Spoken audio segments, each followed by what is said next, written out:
यहाँ गौर करेंगे कि दर्ज बाला अल्फाज से पता चल गया। दर्ज बाला अल्फाज कौन है? दर्ज बाला अल्फाज जो पहले ऊपर दर्ज दर्ज बाला मतलब ऊपर दिए गए अल्फाज। दर्ज बाला में ऊपर दिए गए अल्फाज जो मिसाल के तौर पे हैं, इन अल्फाज के टुकड़े नहीं हम कर सकते, दो मानी में इनको हम नहीं इस्तेमाल कर सकते। इसलिए इस तरह के जो अल्फाज हैं वो मुफरद कहलाते हैं, तन्हा अल्फाज कहलाते हैं, ये तन्हा मानी वाले अल्फाज कहलाते हैं। इन अल्फाज के कतई दो मानी में ये इस्तेमाल नहीं हो सकते। इसलिए ऐसा यहाँ, क्योंकि मिसाल हमने पहले ही दे दी थी, इसलिए यहाँ लिखना पड़ा कि जैसा कि दर्ज वाला अल्फाज से पता चलता है, जिन अल्फाज के टुकड़े नहीं किए जा सकते हैं उन अल्फाज को मुफरद कहते हैं।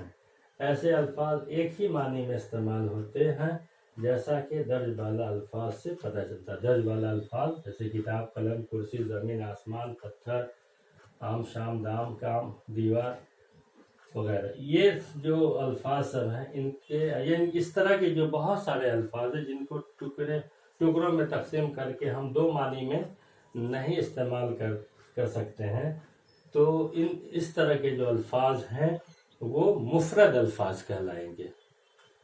हाँ बच्चों, मुफरद अल्फाज के मुतालिक आप जान गए होंगे कि मुफरद अल्फाज किसे कहते हैं। मुफरद का मतलब ही होता है तन्हा।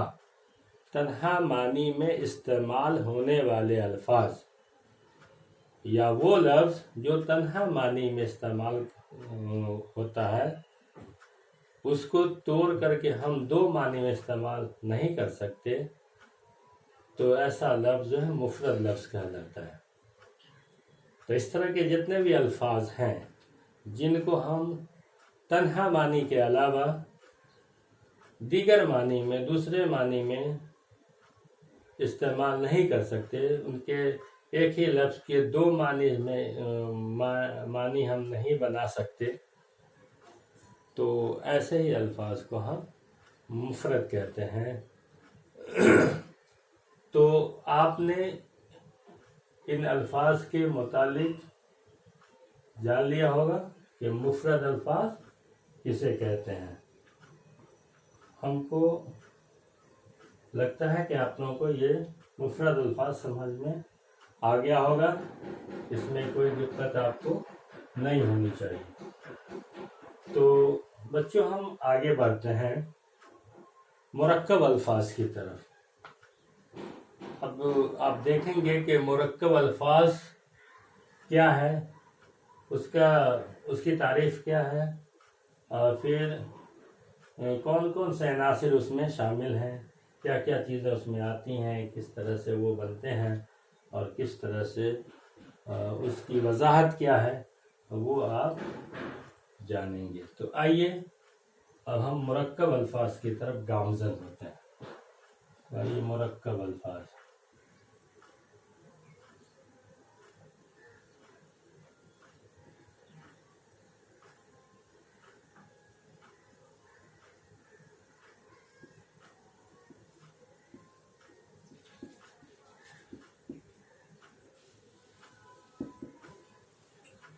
ये है मुरक्कब अल्फाज। मुरक्कब के मानी हैं मिले हुए, यानी दो मानी के अल्फाज मिल करके एक लफ्ज़ जो बनाते हैं वही मुरक्कब अल्फाज कहलाते हैं। इस तरह के जो अल्फाज होंगे जो दो मानी आपस में समेटे होंगे, इनको हम टुकड़े करके दो मानी में तकसीम कर सकते हैं, दो टुकड़े करके दो मानी में इस्तेमाल कर सकते हैं। तो इस तरह के जो अल्फाज हैं जो मुरक्कब अल्फाज कहलाते हैं, दो मानी में इस्तेमाल होने वाले, यानी कि उनको हम टुकड़े करके दो मानी में हम इस्तेमाल कर सकते हैं। तो दो मानी वाले अल्फाज को मुरक्कब अल्फाज कहते हैं। मुरक्कब अल्फाज की मिसाल हम दें, जैसे خانہ کعبہ،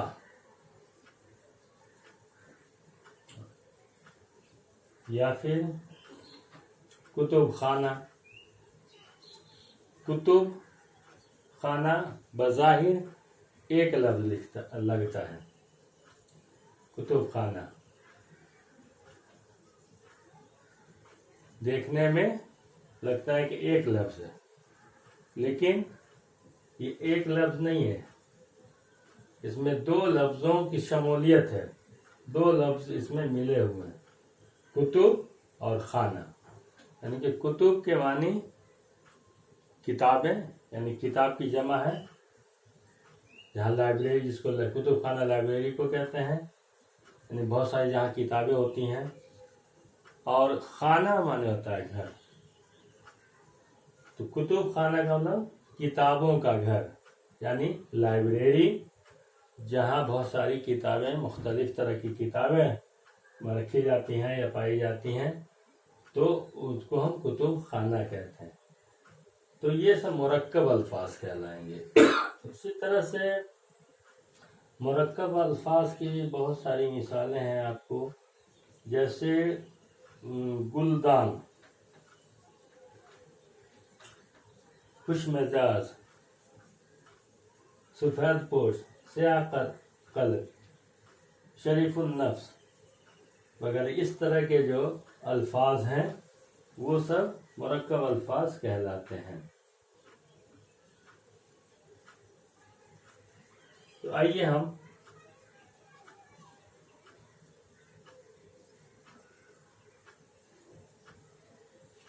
اس کا ڈیفینیشن ہم آپ کو لکھ دیں، اس کی جو ہے تعریف۔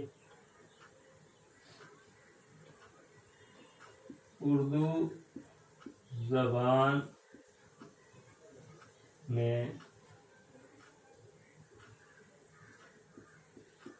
بہت سے ایسے الفاظ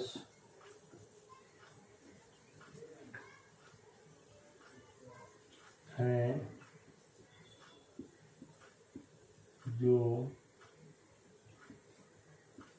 دو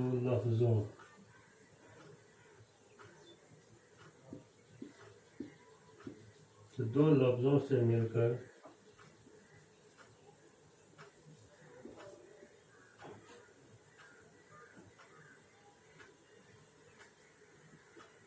بنے ہیں۔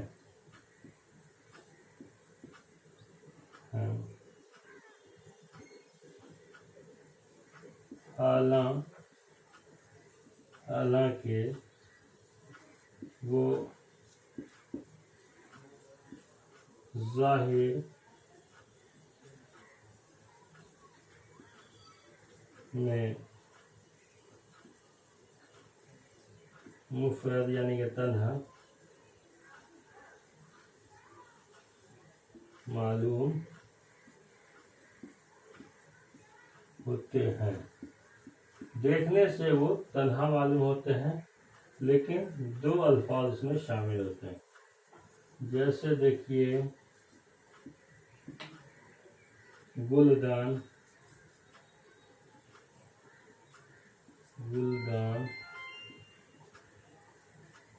خوش مزاج،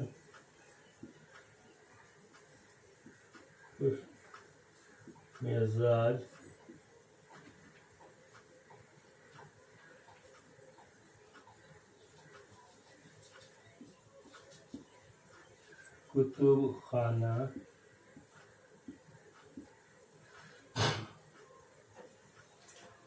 غسل خانہ،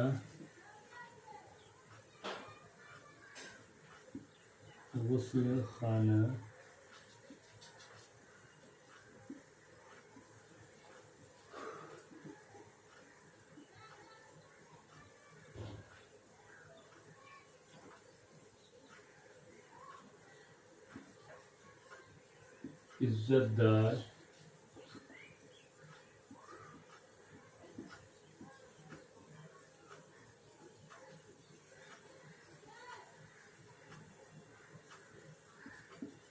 گاڑی بان،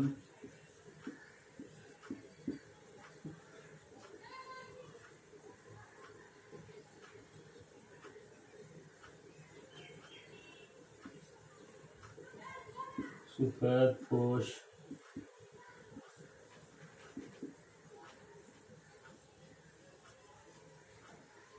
عیدگاہ،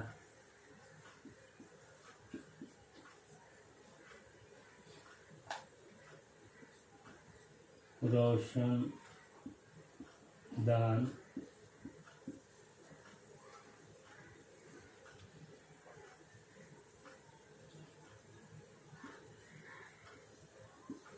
قطردان